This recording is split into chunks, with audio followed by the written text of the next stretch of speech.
Venezuela hoy. 16 de junio de 2019, noticias en Venezuela. 1.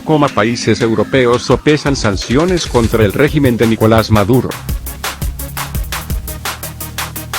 Varios países europeos importantes sopesan imponer sanciones a Nicolás Maduro y otros altos funcionarios de Venezuela en respuesta a las recientes medidas severas adoptadas contra opositores políticos, aunque todavía hay divisiones en cuanto a si es el momento oportuno, por temor de que se podrían obstaculizar los actuales esfuerzos hacia una salida negociada a la crisis del país, revelaron fuentes informadas a The Associated Press.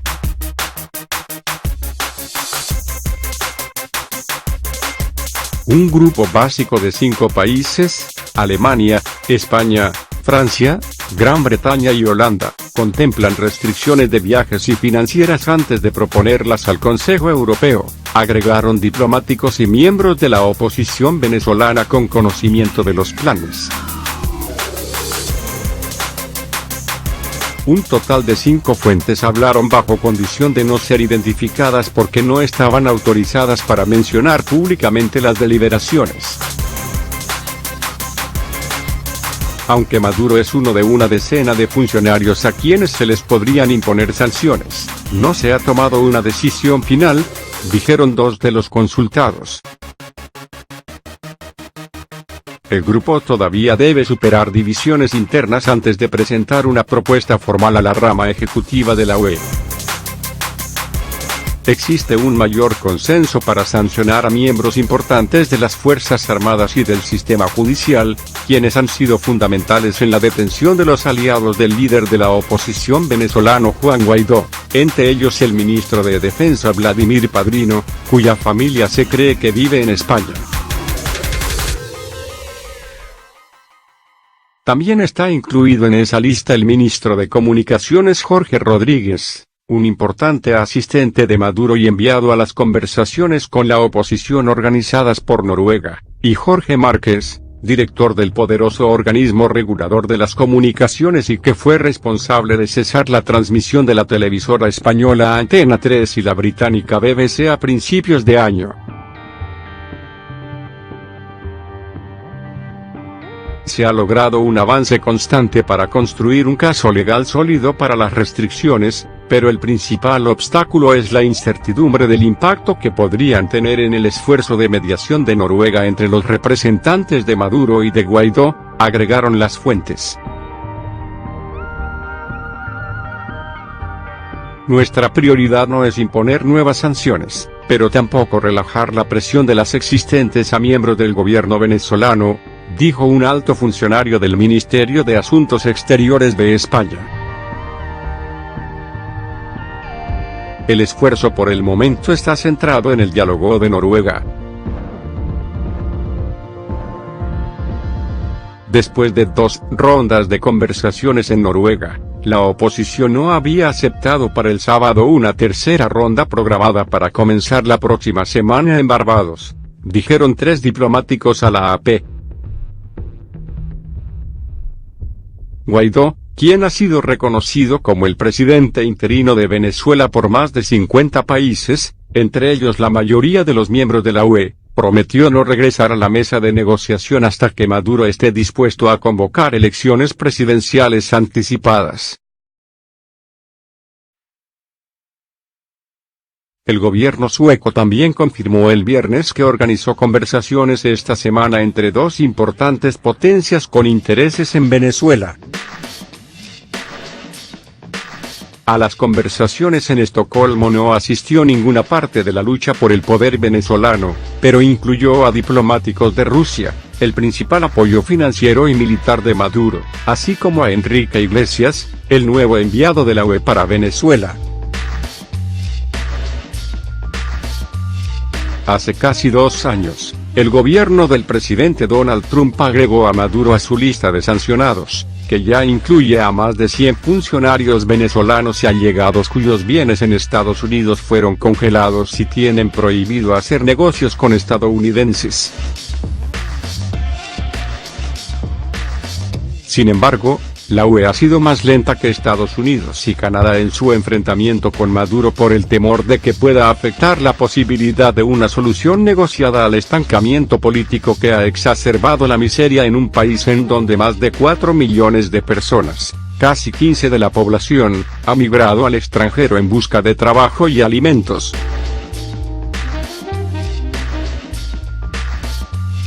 La cautelosa estrategia de la UE ha generado críticas de miembros de la oposición venezolana, ya que consideran que oxigena al gobierno de Maduro. Un factor que ahora influye en la consideración de implementar sanciones de la UE son las recientes medidas del gobierno de Venezuela bajo las cuales fue arrestado el vicepresidente del Congreso, controlado por la oposición. Otros 18 legisladores han sido despojados de su inmunidad parlamentaria.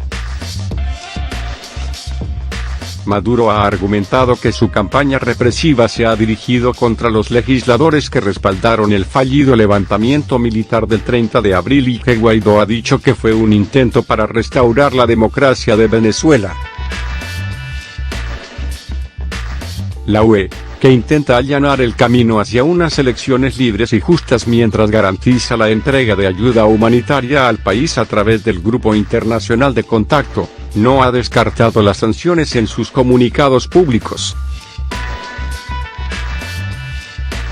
Cualquier sanción del bloque requeriría el aval de sus 28 miembros, 4 de los cuales, Italia, Grecia, Eslovaquia y Chipre, no reconocen a Guaidó como el líder legítimo de Venezuela.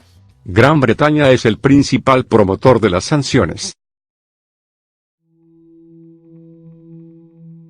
La cuestión de oportunidad política de las sanciones es importante. En las circunstancias actuales no hay unanimidad, dijo un alto diplomático de la UE. Pero eso podría cambiar rápidamente si los esfuerzos en Oslo fallan o si, por ejemplo, se producen nuevas detenciones de miembros de la oposición, agregó.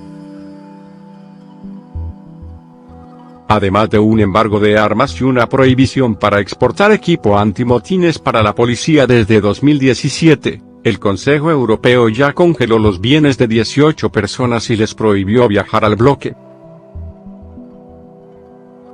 La vicepresidenta de Venezuela, Delcy Rodríguez, y el líder del Partido Socialista, Diosdado Cabello, están entre quienes fueron sancionados previamente, pero hasta ahora la UE ha evitado sancionar al propio Maduro. La oposición intenta persuadir a la UE para que adopte las nuevas sanciones y así presionar a Maduro para que acepte una elección presidencial justa y transparente, supervisada por observadores internacionales. Argumenta que las sanciones de Estados Unidos fueron fundamentales para forzar a varios allegados de Maduro a cambiar su lealtad y apoyar el levantamiento militar. Para enfatizar esta estrategia, Lilian Tintori, la esposa del prominente activista de la oposición venezolana Leopoldo López, se reunió el viernes con el canciller español y pidió que el país y la UE fortalezcan las restricciones y que aumenten la presión mundial sobre la cruel dictadura de Nicolás Maduro. Punta Cana, refugio de los boliburgueses y de los hambrientos de Nicolás Maduro. Más de 40.000 venezolanos han llegado a la ciudad dominicana tras el colapso de la economía. Comparten exilio, sin mezclarse, con altos cargos del régimen chavista. ¿Quién está en Punta Cana? Cilia Flores, la esposa de Nicolás Maduro. Otros altos cargos del régimen bolivariano, entre ellos muchos boliburgueses, es decir, los empresarios que ayudan al gobierno de Maduro a eludir las sanciones internacionales y, de paso, a enriquecerse. ¿O son solo una parte de los exiliados venezolanos que han huido del hambre en su país y malviven como inmigrantes indocumentados o hasta vendiendo arepas tortas en la calle? En realidad, son ambos. Evidentemente, en la capital turística de República Dominicana solo se ve a los segundos. Su número se ha multiplicado a medida que la economía venezolana se ha ido colapsando. En 2012, eran unos 3.400 en todo el país. Ahora, pasan de 40.000. Llegan con visado de turista y nunca se van. Y viven de vender cosas en las puertas de los supermercados, en los semáforos, y de hacer los trabajos que les van saliendo. También abundan en los restaurantes, tanto en las cocinas como en los trabajos de cara al público, en el servicio doméstico. La laxitud dominicana a la hora de exigir papeles para dar un puesto de trabajo les ayuda a encontrar vías de supervivencia. Los dominicanos también dicen que algunos de ellos participan en otras actividades, como la prostitución, que es legal en ese país. Así, los inmigrantes de habitantes del país con más petróleo del mundo, Venezuela, pugnan, así pues, con los del país más pobre de América, Haití, por los trabajos peor pagados en República Dominicana. Los venezolanos tienen fama de ser trabajadores y de no causar problemas, y son vistos con muchas más simpatías que los haitianos, con quienes los dominicanos han tenido una relación históricamente muy complicada. El hecho de que racialmente venezolanos y dominicanos se parezcan hace difícil que la camiona el nombre del vehículo de las autoridades de inmigración los identifique. Los haitianos, que son mucho más oscuros, no tienen esa suerte. En línea recta, Punta Cana está tan lejos de Caracas como Huelva de Gerona. Así que los dos extremos de la inmigración, los boliburgueses y los desesperados, coexisten. Los primeros viven tras mansiones con muros de 5 metros de alto en urbanizaciones de acceso restringido a cuya puerta los exiliados venden lo que pueden. Nadie sabe con exactitud ni cuántos refugiados ni cuántos financiadores o altos cargos del régimen de Maduro hay. Hace 2 semanas, el periodista y escritor peruano-estadounidense Jaime Bailey declaró, apoyándose en varios medios de comunicación de América Latina, que en Punta Cana está la propia esposa de Nicolás Maduro, Cilia Flores, que residiría desde el 30 de abril pasado, día del golpe frustrado contra su esposo en Villa La Caracola, una mansión de 3.000 metros cuadrados valorada en $18 millones, 16 millones de euros, con vecinos de la talla de la ex estrella del golf Jack Nicklaus, y con visitantes de la de Eric Trump, el hijo del presidente de Estados Unidos, que en 2017 viajó a Cap Cana a apenas 1,5 kilómetros en línea recta de la mansión para explorar la posibilidad de construir allí 17 rascacielos de 20 pisos.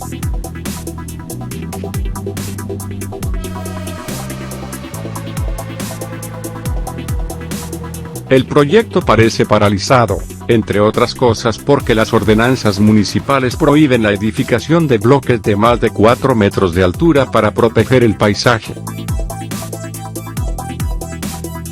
Nadie ha concedido credibilidad a la idea de que Flores esté en Villa Caracola. Pero eso no quita interés a la mansión.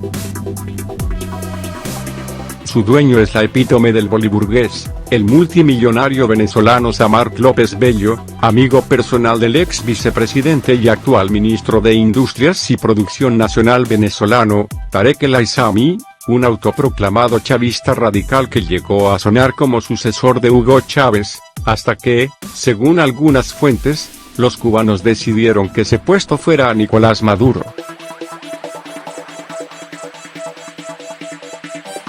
Estados Unidos considera a El Aissami uno de los líderes del narcotráfico en Venezuela, y hace 2 meses subió el tono de sus cargos al acusarle de violar las sanciones impuestas por el gobierno de Donald Trump al usar aviones privados registrados en Estados Unidos para salir de Venezuela y viajar a Rusia y Turquía, entre otros países.